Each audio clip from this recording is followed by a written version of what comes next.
네, 오늘은 눈물의 기도 32과입니다. 우리 시편 말씀 우리가 방금 찬양했지만 또 아마 여러분 기억하시기로 작년에 제가 이 시편 126편 너무나도 중요해서 제가 설교할 때 여러분들에게 몇 번 인용도 했던 그런 말씀이고, 안 그래도 우리에게 아주 유명한 말씀이라 다들 잘 기억하고 계시리라 생각합니다. 우리 시편 126편 5절과 6절 우리 큰 목소리로, 한 목소리로 함께 읽도록 하겠습니다. 눈물을 흘리며 씨를 뿌리는 자는 기쁨으로 거두리로다. 울며 씨를 뿌리러 나가는 자는 반드시 기쁨으로 그 곡식단을 가지고 돌아오리로다. 이는 우리를 향한 살아계신 하나님의 말씀입니다. 아멘, 아멘. 자, 여러분, 눈물을 흘리며 씨를 뿌리는 자는 기쁨으로 거두리로다. 왜 그럴까요? 눈물을 흘리며 씨를 뿌리는 자는 기쁨으로 거둔다. 그 근거가 무엇일까? 이게 중요하죠. 여러분, 제가 이거 우리가 작년에 이 본문 가지고 제가 여러분들께 말씀드릴 때 시편 116편 읽어보면 바벨론 포로 상황을 배경으로 하고 있어요. 그래서 포로에서 돌아왔든지 아니면 돌아오기 직전이든지 아니면 포로로 돌아오기가 좀 멀든지 그건 해석에 따라 조금 차이는 있습니다만, 어쨌든 바벨론 포로로부터 돌아오는 것을 간절히 염원하는 그런 기도자가 시편 116편을 썼다. 우리가 그렇게 이해할 수 있는데, 여러분, 바벨론 포로로부터 이스라엘 백성들, 남유다 백성들이 돌아올 수 있는 근거가 무엇입니까? 여러분, 이거 반드시 기억하셔야 돼요. 굉장히 중요한 신학적 개념이기도 하지만 우리 삶에 어떤 우리가 문제가 있고 고통스럽고 눈물 나는 그런 인생을 살아갈 때 주님이 이런 나의 인생을 바꿔주시고 역전시켜주시고 뛰어넘을 수 있게 해주시는 그 근거가 뭐냐 이겁니다. 그 근거가 뭘까요? 우리가 찬송했죠. 하나님의 사랑을 사모하는 자, 하나님 사랑의 눈으로 우리 너를 어느 때나 바라보시고 인자한 귀로서 우리 언제나 귀 기울이신다, 이렇게 말씀하고 있는데 왜 그럴까요? 하나님 왜 그렇게 해주실까요? 그 근거는 하나님의 사랑입니다. 여러 가지 말할 수 있지만 제가 여러분들에게 작년에 드렸던 설교 내용대로라면 이 단어를 여러분들이 딱 떠올리시면 됩니다. 그것은 바로 하나님의 열심 때문입니다. 여러분, 하나님의 열심. 여러분, 이것이 얼마나 우리를 향한 하나님의 놀라우신 사랑과 하나님의 놀라운 계획을 말해주는 건지 여러분 분명히 깨달아야 됩니다. 하나님의 열심이 뭐라고 그랬습니까? 자칫 잘못 알면 하나님 우리를 위해서 바쁘게 열심히 분주하게 일하신다, 이게 하나님의 열심이다, 아니라 그랬습니다. 그죠? 그런 것과는 조금 관련은 있을지 몰라도 본질적으로 하나님의 열심은 그걸 말하는 게 아닙니다. 하나님의 열심은 zeal of God 이라고 하는데, 하나님의 열심은 이런 거예요. 우리가 눈물 흘리고 있으면 하나님은 그 꼴을 봐줄 수가 없는 거예요. 왜? 내 새끼가 울고 있으니까. 아무리 잘못해서도 내 새끼가 아무리 못나고 아무리 잘못하고 막 그렇다 치더라도 세상 사람들은 다 손가락질하는 천덕꾸러기라 할지라도 내 새끼가 울고 있으면 부모 가슴은 찢어지는 거죠. 그렇죠? 그런 거예요. 하나님의 열심이 그런 겁니다. 하나님은 내 새끼가 울고 있으면 그걸 도대체 견디지 못하는 분이에요. 하나님 그것 때문에 질투가 나요. 내 새끼가 다른 놈들한테, 다른 사람들한테 손가락질 받는 거에 질투가 나는 거예요. 질투가 나죠. 내 새끼가 막 울고 찔찔 짜고 있으면 못나고 아이고 저거밖에 안 되나, 더 큰 걸 바라긴 하시지만 저거밖에 안 되나 내 새끼가, 이런 안타까운 마음이 들어도 하나님은 그걸 못 견디시는 거예요. 그래서 내 새끼 눈을 빨리 닦아줘야 되겠다, 빨리 이렇게 세워줘야 되겠다. 이것이 하나님의 질투고 이것이 하나님의 열심입니다. 질투하시는 하나님은 근본적으로 이겁니다. 내 새끼가 다른 사람들한테 함부로 멸시당하고 조롱받는 걸 하나님은 못 견뎌 하신다는 거죠. 그죠? 그렇기 때문에 바벨론 포로로 잡혀간 그 남유다 백성들 하나님은 심판하셨죠. 심판하셨지만 본인이 심판해놓고도 그걸 못 견뎌 하신다. 그것이 구약 성경이 말하는 하나님의 열심이라는 개념입니다. 그 개념이 가장 잘 녹아져 있는 시편 중에 대표적인 것이 바로 시편 126편입니다. 우리 그런 눈으로 다시 한번 이 본문을 한번 한 목소리로 읽어보면 좋겠습니다. 시작. 눈물을 흘리며 씨를 뿌리는 자는 기쁨으로 거두리로다. 울며 씨를 뿌리러 나가는 자는 반드시 기쁨으로 그 곡식단을 가지고 돌아오리로다. 울며 씨를 뿌리러 나간다 하는 말은 여러분, 씨주머니를 들고 울면서 나간다는 거예요. 씨주머니를 들고 울면서 나가는 거예요. 그러니까 매일매일 반복적으로 씨를 뿌리러 나가는데 울면서 나간다는 거죠. 이게 도대체 뭘까요? 예.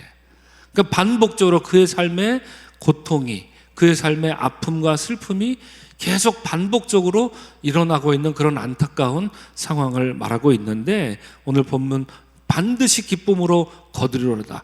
반드시, 그죠? 반드시 그렇습니다. 반드시 기쁨으로 거두리로다. 이것은 시편 기자의 고백이기도 하지만 오늘 함께 예배하는 우리의 믿음의 선포여야 합니다. 어쩌면 기쁨으로 단을 거두리라. 아니에요, 여러분. 기도하실 때 주님 반드시 기쁨으로 단을 거두리라 믿습니다. 이것은 시편 기자의 선포인과 동시에 여러분의 믿음이 되어야 합니다. 우리가 이렇게 선포하며 나가야 될 줄로 믿습니다. 왜 그렇다고요? 다시 말씀드립니다. 눈물 흘린다고 다 기쁨으로 거두는 게 아닙니다. 그럼 세상 사람들 다 기뻐지게 저절로 심리학적으로 마인드 컨트롤만 하면 이렇게 저렇게 해결되겠죠. 그러나 그런 것과는 차원이 다릅니다. 왜냐? 이 근거, 이럴 수 있는 근거는 하나님의 열심, 우리를 향한 하나님의 열심이요, 우리를 사랑의 눈으로 바라보시는 그 하나님 때문이다 하는 그런 믿음 가운데 반드시 기쁨으로 단을 거두리라 선포하며 나가는 그런 위대한 기도자들 되시기를 주의 이름으로 간절히 축원합니다. 아멘. 그래서 오늘 본문은 우리가 세 가지로 이 눈물의 기도에 대해서 나누는데요, 여러분 자세한 설명들은 나중에 한번 읽어보시면 좋을 것 같아요. 첫째, 눈물의 기도는 고난을 이기게 합니다. 우리 다 같이 함께 읽겠습니다. 시작. 눈물의 기도는 고난을 이기게 합니다. 시편 56편 아주 대표적인 성경 말씀이죠. 아주 시적이고 제가 특별히 암송하기를 또 좋아하는 그런 본문인데, 우리 다 같이 8절 그리고 다음 페이지에 9절 연결되거든요. 다 같이 한 목소리로 읽겠습니다. 시작. 나의 유리함을 주께서 계수하사 싸우니 나의 눈물을 주의 병에 담으소서. 이것이 주의 책에 기록되지 아니하였나이까? 내가 아뢰는 날에 내 원수들이 물러가리니 이것으로 하나님이 내 편이심을 내가 아나이다. 이렇게 말합니다. 하나님이 누구 편이라고요? 내 편이라고요.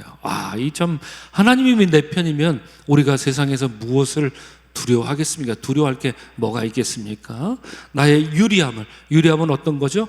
이렇게 떠돌아다니는 도망자 신세를 말하고 있죠. 그래서 이것은 분명 다윗의 노래였을 것이다. 앞서 말씀드린 것처럼 다윗은 여러분 용맹한 장수이기도 했습니다. 아주 훌륭한 왕이고 지혜로운 왕이고 모든 것에서 부족함 없는 그런 왕이기도 했습니다. 그러나 다윗은 무엇보다 그 순간순간마다 눈물로 하나님께 아뢰는 눈물의 기도자. 그래서 그를 일컬어 거룩한 울보, 신실한 울보 이렇게 표현해요. 여러분, 우리 거룩한 울보, 신실한 울보 우리 중에도 있으면 좋겠습니다. 아니, 여러분 모두 좀 우십시오. 눈물 같은 거 참아서 뭐 하겠습니까? 눈물 안 나는 그런 삶이야말로 얼마나 정말 메마른 삶이겠어요. 제가 어제도 말씀드렸지만 눈에 눈물이 없으면 뭘 못한다? 마음의 무지개를 볼 수 없다, 피울 수 없다 그랬어요. 예. 눈에 눈물이 없으면 마음에 눈물을 많이 흘려야 마음이 말랑말랑해지고 마음이 따뜻해진다는 얘기죠. 눈물 참고 눈물이 메마르면 가슴까지도 메말라 버려요. 그렇게 되죠. 눈에 눈물이 없으면 마음의 무지개를 피울 수 없다. 그리고 눈물 젖은 눈이 아니면, 어제 말씀드렸지만 찰스 스펄전 저 유명한 설교가 목사님 말씀하셨죠. 눈물 젖은 눈이 아니면 천국을 바라볼 수 없다라는 거예요. 눈물이 흘러서 그렁그렁한 그 눈, 흐릿하죠. 세상은 똑바로 안 보여요. 그러나 그런 눈으로만이 하나님 나라를 온전히 볼 수 있다라는 거죠. 매일 초롱초롱하고 이런 눈으로는 세상만 바라보게 되는데, 기도자로서 눈물 흘릴 때 세상은 안 보이죠. 흐릿하고 뿌옇고. 그러나 그런 눈으로 볼 때 마음의 눈이 띄어져서 하나님 나라가 오히려 선명하게 보인다라는 얘기죠. 오늘 시편 56편에 다윗이 바로 그러한 자였는데, 나의 유리함을 주께서 다 계수하셨다, 카운팅 하고 있습니다. 그럴 때마다 주님은 다 알고 계신다라는 얘기죠. 그래서 나의 눈물을 주의 병에 담으셨다, 병에 담으소서. 이렇게 말합니다. 여러분, 눈물병이라는 것은 이스라엘 백성들에게 있어서 전통 중에 하나입니다. 사람이 눈물을 흘리면 사실 병이 아니라 가죽부대입니다. 우리가 세술은 어디에? 세술은 세부대. 말할 때 그 부대를 뜻합니다. 작은 부대를 뜻해서 사람이 눈물을 흘리면 그것을 눈물 이렇게 가죽부대에다 담아다가 장례식 때 그 가죽부대를 넣어주는 것이 이스라엘 장례 문화 중에 하나였었어요. 여러분, 이런 점 우리도 하나 눈물병 하나 이렇게 좀 구입하면 어떨까? 50일 새벽 기도 끝난 다음에 눈물병을 좀 선물로 하나씩 드리면 어떨까? 이런 생각도 드는데요. 야쿠르트 병에 한번 담을까요? 오늘 딱 드시고 버리지 마시고 한번 담아볼까요? 어떻습니까? 눈물을 이렇게 병에 담는다면 얼마나 담겨질까요? 한번 상상해 보십시오. 얼마나 담겨질까요? 내 눈물을 주의 병에 담으소서, 이렇게 말하는 이 다윗의 마음이 여러분 얼마나 눈물을 많이 흘렸으면 이렇게 말할 수 있을까 하는 생각이 들어요. 주님은 내가 울 때마다 나의 고통을 다 하나씩 계수하신다, 이렇게 고백하죠. 이어지는 말씀, 이것이 주의 책에 기록되지 아니하였나이까, 이렇게 말하고 있습니다. 모든 것들을 우리 주님은 다 알고 계신다라고, 하나님은 세세하게 다 기억하고 계신다라고 우리 다윗이 그렇게 믿음으로 고백하고 있습니다. 여러분, 어제 지난주 주일날 나눴고 지난주 설교도 그랬지만 하나님이 우리를 기억하신다라는 것은 깜빡 잊었다가 내가 누구를 기억해야지 이렇게 어디다 기록해 놓고 맞아, 이거 이랬지, 스케줄 이랬지, 이런 식으로 기억하시는 게 아니다라고 말씀을 드렸어요. 하나님은 여기 지금 다윗은 계수하셨고 기록에 대해서 이야기하고 있지만 모든 것들을 우리 처음부터 끝까지 일목요연하게 우리의 모든 것들을 일거수일투족을 다 관찰하시고 우리의 아픔을 하나씩 그때그때마다 바로바로 공감해 주시는 것이 바로 그런 것이 하나님의 기억이었다. 제가 지난주 주일날도 그 말씀을 잠깐 드렸죠. 그렇게 하나님은 우리를 그렇게 아심으로 우리가 눈물로 기도할 때 우리의 고난을, 우리의 고통을 다 헤아려 주심으로 우리를 능히 이기게 하시는 분이십니다. 왜 그렇습니까? 당신은 내 편이니까. 여러분, 이러한 눈물의 기도자, 눈물로 기도할 때 그냥 눈물만 흘리지 마십시오.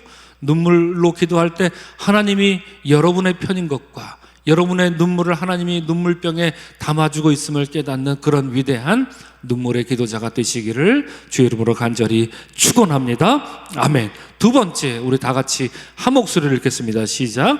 눈물의 기도는 하나님의 은혜를 입습니다. 우리 시편 6편 1절부터 6절까지인데 이 시편 6편은 우리가 시편 51편과 더불어서 다윗이 밧세바로 인해서 죄를 지었을 때 쓴 시편으로 우리에게 알려져 있습니다. 거기 본문 말씀 보면 1절과 2절, 3절만 1절부터 3절까지 한 목소리를 읽겠습니다. 시작. 여호와여, 주의 분노로 나를 책망하지 마시오며 주의 진노로 나를 징계하지 마옵소서. 여호와여, 내가 수척하여 싸우니 내게 은혜를 베푸소서. 여호와여, 나의 뼈가 떨리오니 나를 고치소서. 나의 영혼도 매우 떨리나이다. 여호와여, 어느 때까지니까, 이렇게 말합니다. 여러분, 본문 말씀 보면 지금 1절, 2절, 3절을 읽으면 이것을 지금 이 다윗이 느끼고 있는 이 감정을 단어로 표현하면 뭐라고 말할 수 있을까요? 1절, 2절, 3절 단어로 표현하면 바로 두려움이라고 말할 수 있겠죠. 다윗은 지금 몹시 두려운 겁니다. 두려운데 어느 정도로 두렵습니까? 본문이 말하는 것처럼 뼈가 떨립니다. 그리고 영혼도 매우 떨립니다. 영혼도 매우 떨립니다. 혹은 생명도 내 생명 자체가 지금 흔들립니다. 이제 그런 말이에요. 이 영혼은 이 soul을 의미하는 게 아니라 생명을 의미하거든요. 내 생명이 지금 몹시 흔들리고 있습니다. 다윗은 지금 그렇게 고백하고 있어요. 하나님이 두려운 거죠. 하나님을 두려워하고 있는 다윗입니다. 자신이 지은 죄로 인해서 지금 참회합니다. 그래서 시편 6편은 참회의 기도죠. 참회의 기도라는 제목을 갖고 있지요. 다윗이 드리는. 그렇습니다. 다윗은 하나님을 분명히 알고 있었습니다. 하나님이 한번 진노하시면 그것이 얼마나 두려운 것인지를 알고 있습니다.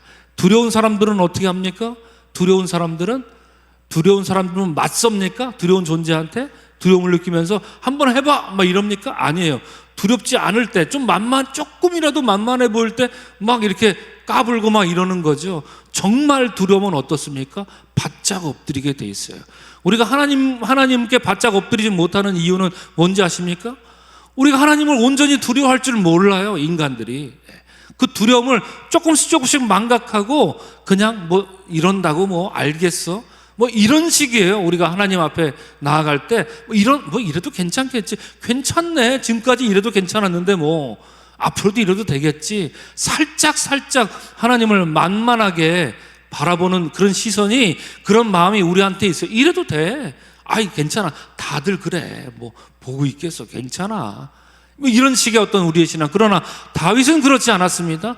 하나님을 절대적으로 두려워했던 사람이죠. 절대적으로 하나님을 두려워하는 사람은 어떻게 한다고요? 바짝 엎드리기 마련입니다. 엎드려서 단 하나만 구해요. 뭘 구합니까? 은혜를 구하는 사람이죠. 그래서 오늘 본문의 2절 말씀 우리 다 같이 읽겠습니다. 시작. 여호와여 내가 수척하옵사오니 내게 은혜를 베푸소서. 이렇게 기도할 수밖에 없는 겁니다. 여러분, 하나님을 온전히 두려워하는 자로서 눈물의 기도로 하나님의 은혜만을 간구하는 우리 모든 그런 눈물의 기도자들이 되시기를 주의 이름으로 간절히 축원합니다. 여러분 4절 말씀 보면 너무나도 중요한 개념이에요. 사실 이 한 구절만 가지고 여러분들과 오늘 이 시간 보내도 될 정도로 중요한 구절인데 4절 말씀 다 같이 한번 읽겠습니다. 시작. 여호와여 돌아와 나의 영혼을 건지시며 주의 사랑으로 나를 구원하소서. 이렇게 말합니다. 여러분, 주의 사랑의 동글뱅이 이렇게 크게 쳐주시고, 다른 말로 쓸 수 있으면 인자 이렇게 쓰셔도 되고요, 자비 이렇게 쓰셔도 됩니다. 그리고 히브리 말 하나 가르쳐 드리면, 어려운 말 아닙니다. 헤세드 이렇게 써놓으시면 됩니다. 헤세드라는 개념도 하나님의 열심이라는 개념과 더불어 너무나도 중요한 구약의 개념이에요. 여러분, 헤세드, 제가 어디다 글 쓸 때 필명 중에 하나가 헤세드라는 필명으로 헤세드 림 이렇게 제가 어디다 글 쓸 때 그렇게 쓰기도 하거든요. 혹시 만나거든 저인 줄 아십시오. 헤세드가 무슨 뜻입니까? 하나님의 자비, 인자 혹은 사랑 이렇게 번역할 수 있는데, 어떤 걸로 번역해도 제대로 된 번역이 아니에요. 그러나 그런 개념인데 뭐냐? 헤세드라면 covenantal love, covenantal mercy, 영어로 이렇게 옮깁니다. 계약적, 언약적 하나님의 사랑, 언약적 하나님의 자비, 언약적 하나님의 인자하심, 이렇게 뭐 말할 수 있는데 뭡니까? 자세한 얘기는 나중에 여러분들과 나눌 시간이 있으리라 생각하고, 이런 거예요. 하나님 약속하셨잖아요, 이거예요. 예. 언약하셨잖아요. 어찌됐든 언약해 주셨잖아요. 하나님 언약해 주셨으니까 그거 어쨌든 이뤄 주셔야죠. 그거 뭐 내가 이런 거 한두 번입니까? 나 이거밖에 안 되는 인간인 거 하나님 모르고 나랑 언약하셨어요? 나 어떤 놈인지 다 아시잖아요, 하나님. 여러분, 이런 약간의 뻔뻔한 마음, 이런 게 또 필요해요. 기도자는 이런 게 또 있어야 뻔뻔하게 다윗처럼 간구할 수 있어요. 여러분, 우리 뭐 완벽합니까? 눈물의 기도자 되라는 게 뭐 완벽한 기도, 완벽한 퍼펙트한 그런 기도를 하라는 거, 그런 게 아닌 겁니다. 오히려 하나님 나 아시잖아요. 나 이거밖에 안 돼요. 나 지금까지 이렇게 살아왔고, 나란 인간은 이렇게 딱 하나님 금방 또 배신하고 또 넘어지고 또 도망가고 또 등 돌리고 막 그래요. 난 그렇게 살아왔어요. 알잖아요. 나 뭐 이런 거 모르고 절 사랑하셨습니까? 그랬으면 당신 책임이지. 뭐 이런 식의 하나님 앞에 뻗대는 어떤 그런 모습, 두려움과 동시에 하나님께 그 언약, 그래서 내게 주신 그 언약, 내가 어떤 놈인지 뻔히 다 아시면서 나한테 주신 그 언약, 그거 지켜주십시오. 지금 난 지금 그거밖에 붙들 게 없습니다, 주님. 이런 마음이에요. 이런 마음이죠. 지금 내가 의지할 건 아무것도 없습니다. 나란 인간은 원래 이렇고 못났고 기도도 안 하고 눈물도 없고 이런 사람인데, 나란 인간은 원래 이런데 주님, 내게 주신 당신의 그 언약, 당신의 그 헤세드, 그건 내가 어떤 놈인지 당신이 뻔히 다 아시면서 내게 주신 그 증거, 약속, 사랑, 인자하심 아닙니까? 주님, 그거 나 아직 그것만 의지합니다. 그거 내게 주십시오. 이렇게 간구하며 나아가는 거죠. 그것이 구약 성경이 말하는 헤세드 혹은 인자하심의 개념입니다. 여러분 그런 기도자, 그럴 때 6절 말씀 이런 기도가 터질 수밖에 없는 거죠. 다 같이 함께 읽겠습니다. 시작.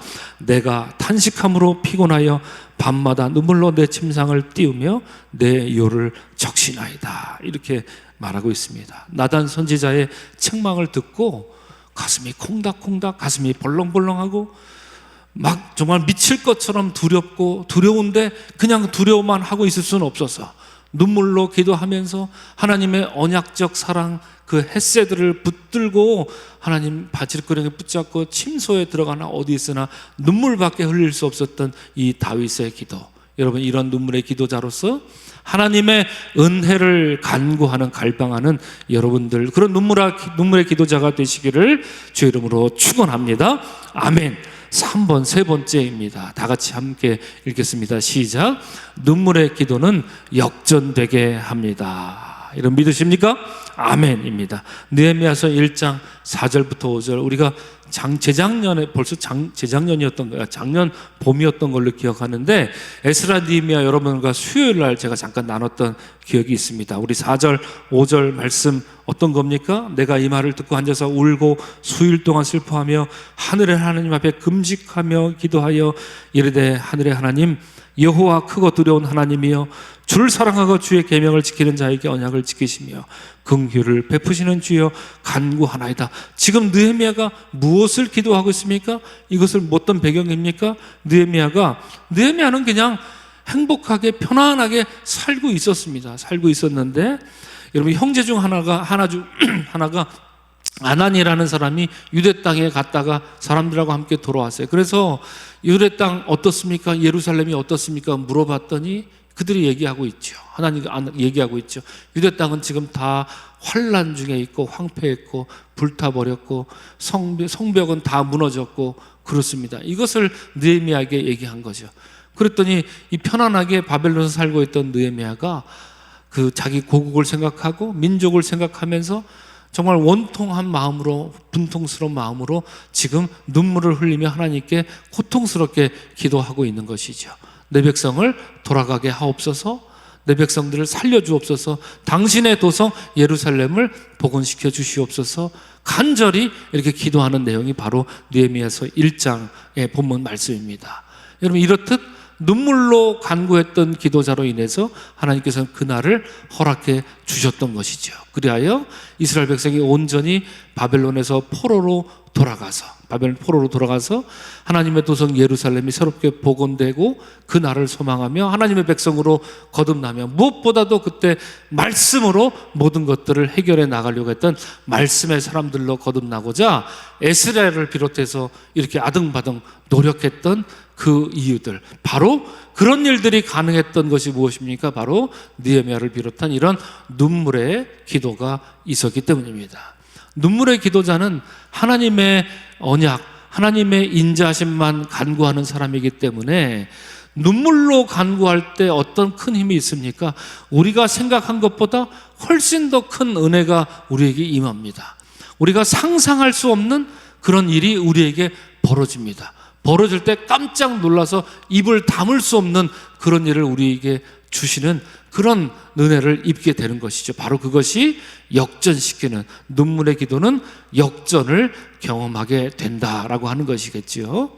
여러분 삶 속에서 하나님께 바라고 원하고 간구하는 그런 내용들, 우리가 정말 아픈 마음으로, 고통스러운 마음으로, 원통한 마음으로 그렇게 기도할 때 여러분 하나님께서는 반드시 여러분들에게 기쁨으로 응답하실 것이고 반드시 여러분의 그 기도를 우리가 단 한 번도 상상할 수 없는 그런 일로, 그런 완전한 길로 우리의 삶을 이끌어 주시리라 믿습니다. 여러분 그러한 탁월한 기도자, 눈물의 기도자 되시기를 주의 이름으로 간절히 축원합니다. 아멘. 자, 오늘은 그래서 기도를 세 가지 제목으로 이렇게 기도하려고 하는데요. 첫째, 주여 눈물의 기도로 고난을 이기게 하옵소서. 우리가 첫 번째 나눴던 거죠. 둘째, 주여 눈물의 기도로 주님의 은혜를 입게 하옵소서. 주여 여러분들도 헤세드를 붙들고 가시기 바랍니다. 헤세드를 붙들고 사시기 바랍니다. 당신이 내게 주신 그 언약 이루어 주옵소서. 이렇게 기도하는 것이 그죠? 주 뜻 이루어 주옵소서. 지난밤 내 꿈에 배웠으니 주 뜻 이루어 주옵소서. 이 기도가 바로 헤세드를 위한 기도인 것이지요. 그렇게 주님의 은혜를 입는 여러분들 되시길 바랍니다. 눈물의 기도로 주님 주실 역전의 날을 맞이하는 여러분들 되시기 바랍니다. 이렇게 기도하면 좋겠습니다.